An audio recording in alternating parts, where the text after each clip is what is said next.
I believe in eating one meatless meal a week, if not two.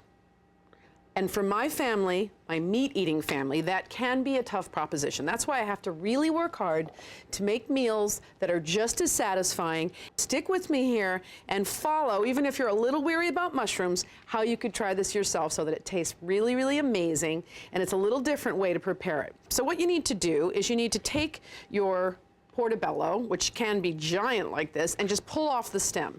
But I'm not wasting the stem because this makes divine mushroom soup, but that's another story. I'll just keep this over here and clean those up later. So you have something like this, and then you just I take a brush and brush off most of the dirt. You don't want too much moisture on your mushroom. It's just, you like to keep it dry for the most part when you're cleaning. And if there's anything stubborn that you can't get off, I have a little wet towel here and then just wipe it off. So just go ahead and clean up about 10 of them. We're doing a whole meal here with mushrooms as the steak of the meal and some really delicious creamy polenta. Mushrooms and polenta are a classic combination that you find often in Italy, and for good reason. The combination is so good. The textures are different and they come together beautifully. So I am going to start with some olive oil. And again, this is what I did for my steaks. So it was the same thing, about 4 tablespoons of olive oil, and then 3 tablespoons lemon juice. Lemon and mushroom have really great flavor combination because the mushrooms are super, super earthy. So with the lemon, it contrasts it nicely with that acidity. So I want about 3 tablespoons, and then you need a good amount of salt, a good teaspoon of salt. Bring the flavor together.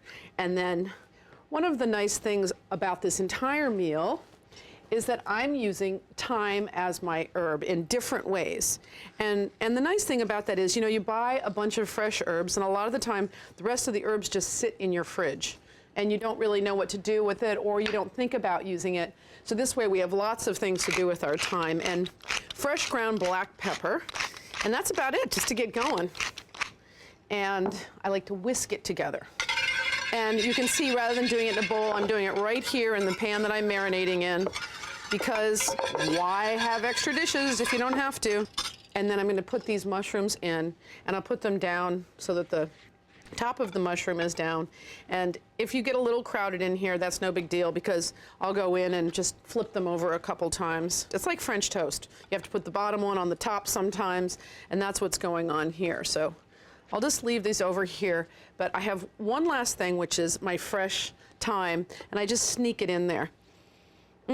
Thyme and mushroom have, I don't know, there's something about it, and funnily enough, I love the combination of thyme and beef, too. It's been enough time, and my mushroom steaks have marinated, and I've just been rearranging them a little bit to make sure that they're all saturated with that wonderful marinade. And I have my grill pan preheating. It's important that you get it pretty hot, so I've had it on for a while. I'm gonna just get it up a little bit, and we start to cook. So just place them on your grill pan. I put them top side down, and we'll be turning them halfway. Smells great already. I like to use this cast iron grill pan because I never like to stop grilling for any season whatsoever. And then just throw your thyme over top. It's about 20 minutes total to really make them delicious and completely cook through.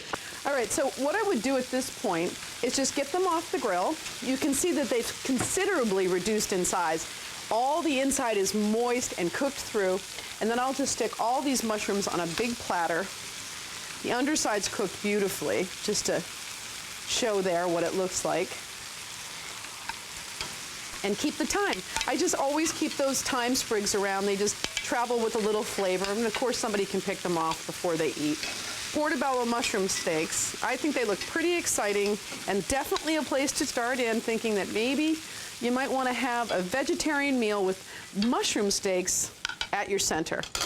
So the last thing that I do is I take a lemon and cut it in half and just squeeze a little bit more on top. Remember, we had lemon in our marinade, so we're just picking up a little bit of the flavor. And maybe just because, I'll take a few little slices and make a little garnish on the plate, which is always nice. Just kind of toss it over. We're trying to, you know, show people who might not be used to having mushrooms as a feature of their meal to have it beautiful on the platter. So I would serve it just like that. And this is our meal.